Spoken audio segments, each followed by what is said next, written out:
समाज का हर प्राणी किसी न किसी ताप से तप्त है। कोई न कोई ताप, तीन प्रकार के ताप हैं, दैहिक, दैविक और भौतिक। इन तीनों में से कोई न कोई एक ऐसा ताप जिससे तप्त है जीव संसार का।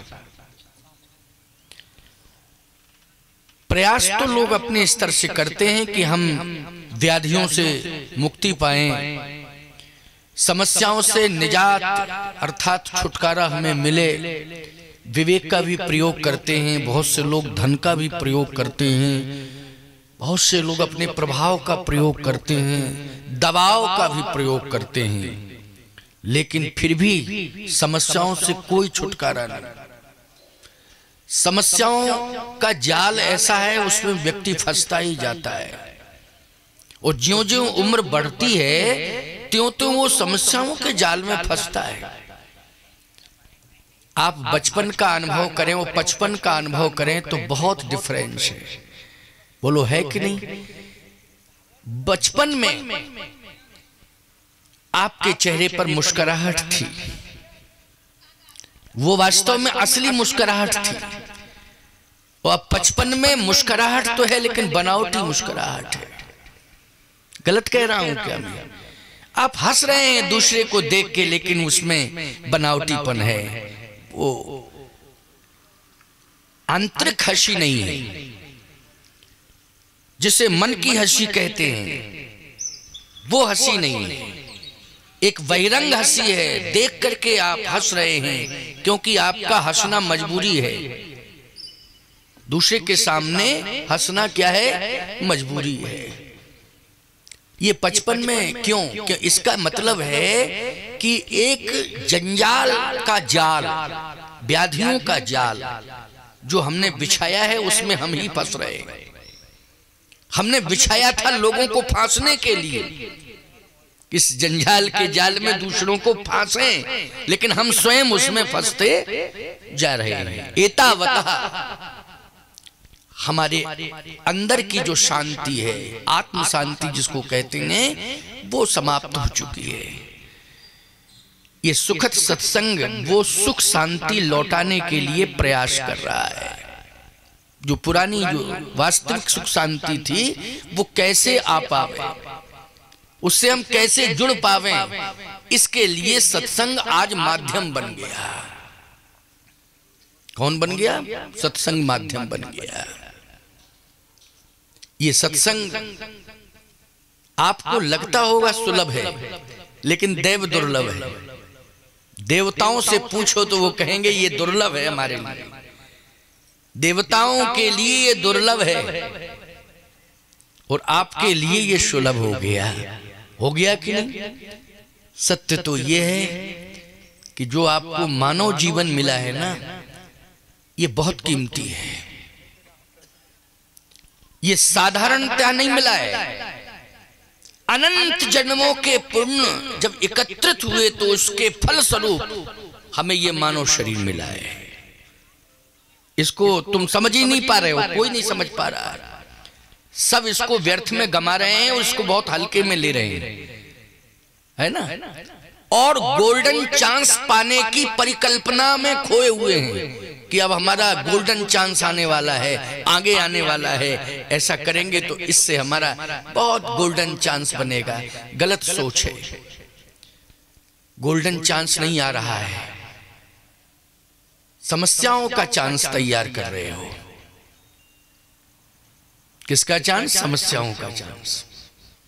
समस्याएं ही समस्याएं आ रही हैं। आपने सोचा था कि पड़ोसी मेरी समस्या बन गया, नहीं नहीं, फिर कुछ दिन के बाद आपने सोच लिया कि हमारा बेटा ही हमारी समस्या बन गया है। बोलो, कुछ दिन के बाद आपने फिर ये सोच लिया कि हम तो सोच रहे थे पड़ोसी हमारी समस्या है, लेकिन हमारे घर में ही हमारी समस्या, बेटा ही हमारी समस्या बन गया, हमारी संतान ही हमारी समस्या बन गई, हमारा परिवार वो हमारी समस्या बन गया। इसका मतलब क्या है?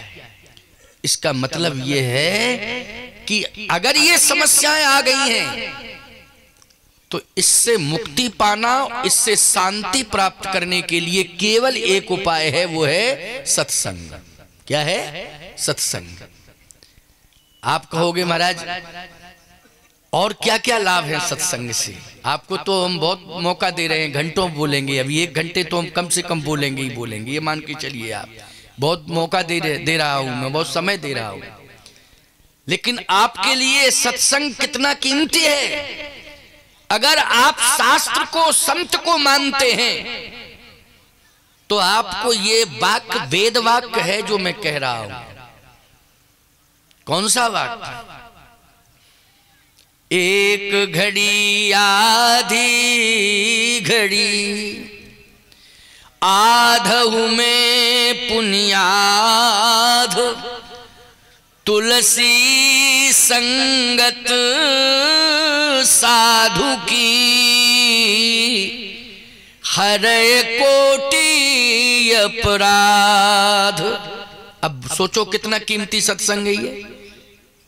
तुलसी संगत साधु की हरे कोटि अपराध, करोड़ों अपराध अनजाने में हो गए आपसे। जानकारी में तो आप जानते होंगे कितने हुए, अनजाने में हो गए करोड़ों। एक जन्म के नहीं, कई जन्मों के पाप। जाने में नहीं, अनजाने में। जाने में तो तुम जान ही रहे हो कि क्या हुआ क्या नहीं हुआ, लेकिन अनजाने की तुम्हें जानकारी नहीं है। अब इनसे मुक्ति कैसे मिल सकती है? तो एक ही उपाय है। यदि तुम सोचो कि हम गंगा स्नान करके, केवल गंगा स्नान करके हम मुक्ति पालें,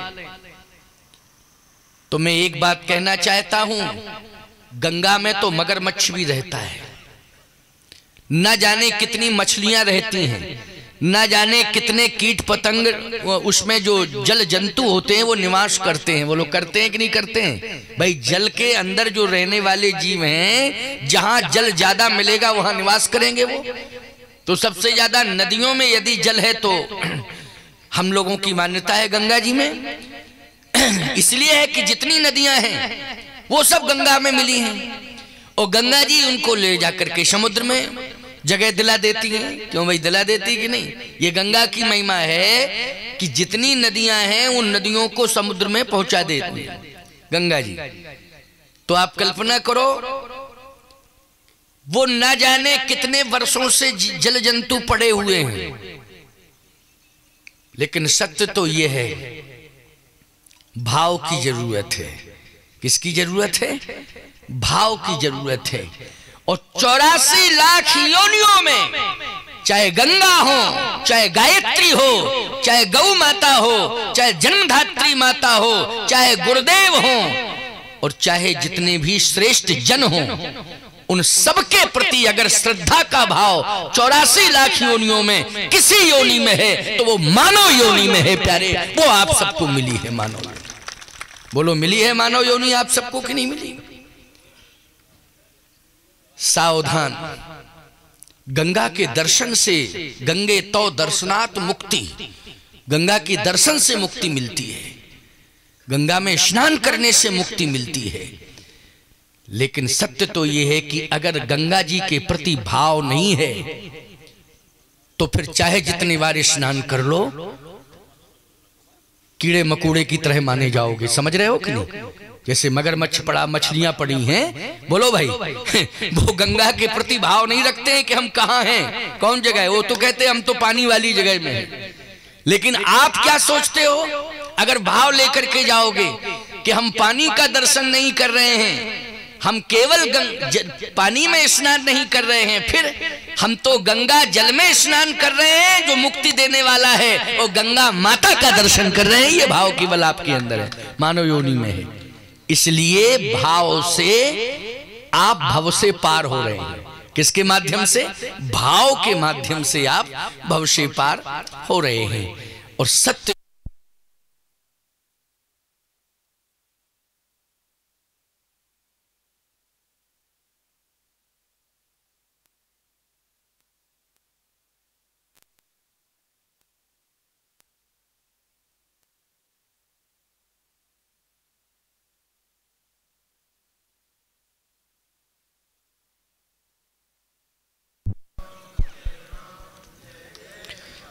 श्री राम जय जय राम, श्री राम जय जय राम। सनातन धर्म की प्रिय श्रद्धालु जनों, कहना मैं ये चाहता हूं कि सत्संग गंगा से भी ज्यादा महत्वपूर्ण है। आप कहोगे गंगा से ज्यादा? हाँ, गंगा के अलावा और मैं एक बात कहता हूं, चाहे गायत्री जी हो, चाहे गंगा जी हो, चाहे गौ माता हो, चाहे जन्मधात्री माता हो, इन सबके प्रति यदि समर्पण का भाव आता है तो जब तक हम सत्संग से नहीं जुड़ते हैं, समझ नहीं लेते हैं, तब तक इनकी महिमा को, इनके महत्व को समझ नहीं पाते हैं। बोलो भाई, समझ पाते हैं क्या? नहीं समझ पाते। और जो ना समझ लोग हैं वही माँ बाप का अपमान करते हैं, वही गंगा का अपमान करते हैं, वही संतों का अपमान करते हैं, वही अपने से बड़ों का, वृद्धों का अपमान करते हैं, जो ना समझ लोग हैं। क्यों भाई? जो ना समझ लोग हैं। और जो समझदार लोग हैं वो सम्मान करते हैं। बोलो, करते हैं कि नहीं करते? इसलिए गोस्वामी जी कह रहे हैं, बिन सत्संग विवेक न होई,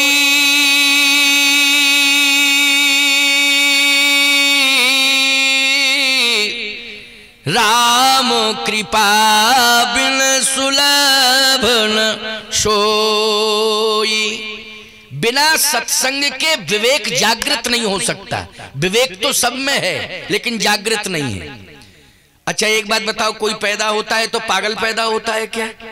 ऐसे कम ही लोग हैं जो बिल्कुल जन्म से ही बुद्धि जिनमें नहीं होती है, उनको आप दिव्यांग कहने लगते हो, विकृति अंग वाले। क्यों भाई?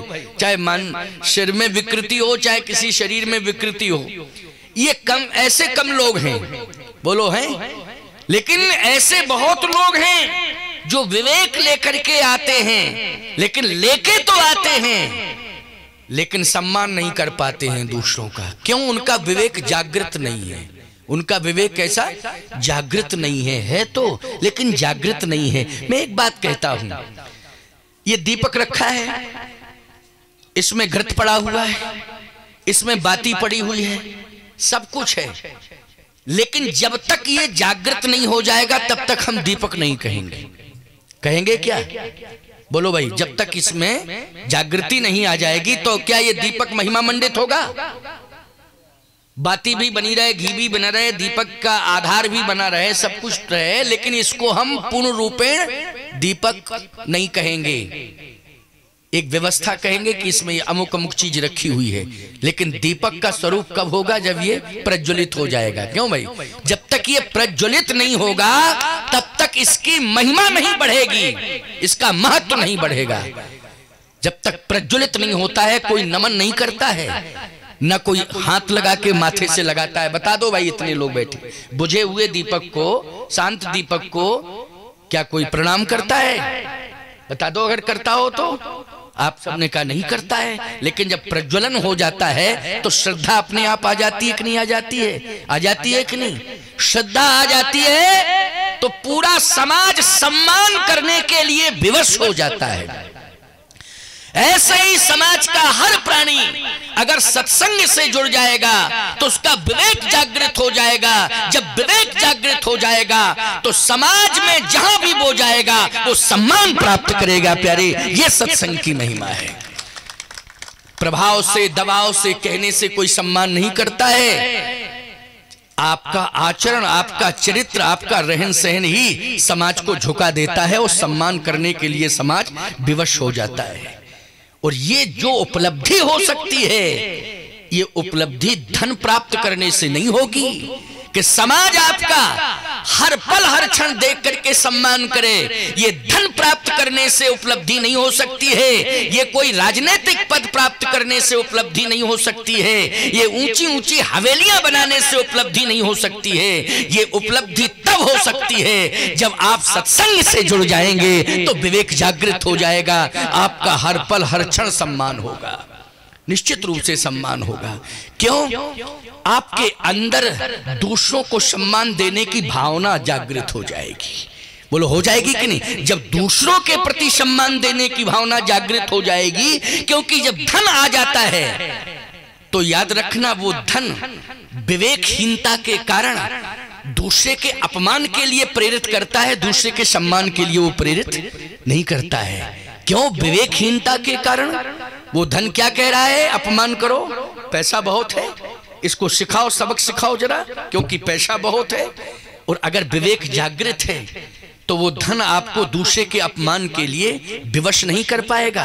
वो धन जो है शांत रहेगा और आपका विवेक बार बार यही कहेगा कि नहीं नहीं, हमारे पास धन है, मद के लिए नहीं है, अपमान के लिए नहीं है दूसरों। फिर यदि मेरे पास धन है तो ये धन अपमान के लिए नहीं है, बल्कि समाज की गरीब वर्ग की जो दीन दुखी हैं, जो समस्याओं से ग्रसित हैं, हम उस धन के माध्यम से समाज की समस्या का समाधान करेंगे। इसके लिए मुझे ये धन मिला हुआ है। ये विवेक आपको डिसीजन देगा। कौन देगा? विवेक आपको डिसीजन देगा। और विवेक जागृत कब होगा? बोले बिन सत्संग अरे विवेक न होई,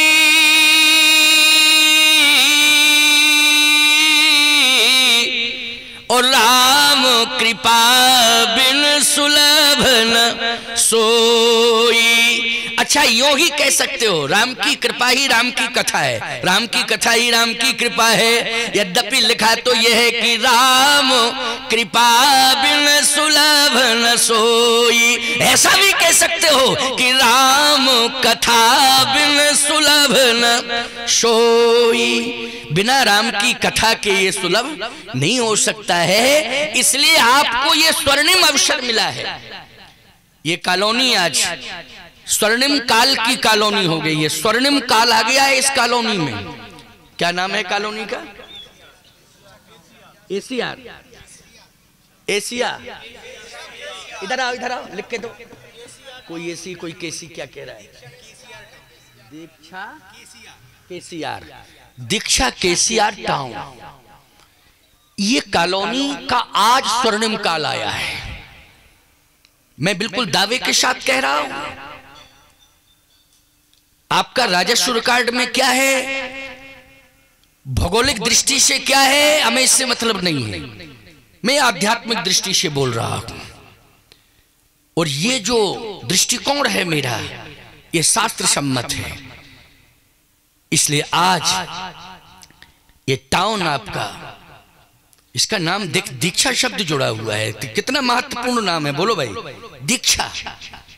दीक्षा का मतलब होता है आपके जीवन में एक नूतन नवीन धार्मिक सुसंस्कार डाले जाएं। समझ गए हो कि नहीं? नूतन नवीन धार्मिक आदर्श संस्कार दिए जाएं, उसमें माध्यम बनती है दीक्षा। क्यों भाई? माध्यम कौन बनती है? दीक्षा।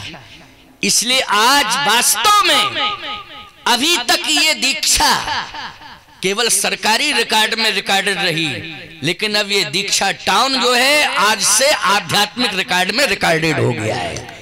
ये उपलब्धि हुई है। ये स्वर्णिम काल है, महत्वपूर्ण काल है ये। और ये सत्संग आपको मिला है, इससे आपका विवेक जागृत होगा। और जब विवेक जागृत होगा तो जो पारिवारिक समस्याएं हैं, जो धन देकर के भी नहीं उनसे मुक्ति मिल सकती है, उन समस्याओं से आज सत्संग सुनकर के मुक्ति मिल जाएगी। ये मेरा विश्वास है। सत्संग सुनकर के मुक्ति मिलेगी। क्योंकि सबसे पहले मैं मानता हूं कि आपका परिवार का व्यक्ति नहीं आया है, आप आए हैं। आप सोच रहे होंगे कि उनको भी आना चाहिए था, लेकिन नहीं, उनकी रुचि है, हम नहीं ला पाए। कोई बात नहीं, आप आए हैं ना। पहले तो आप अपने विवेक को जागृत करिए।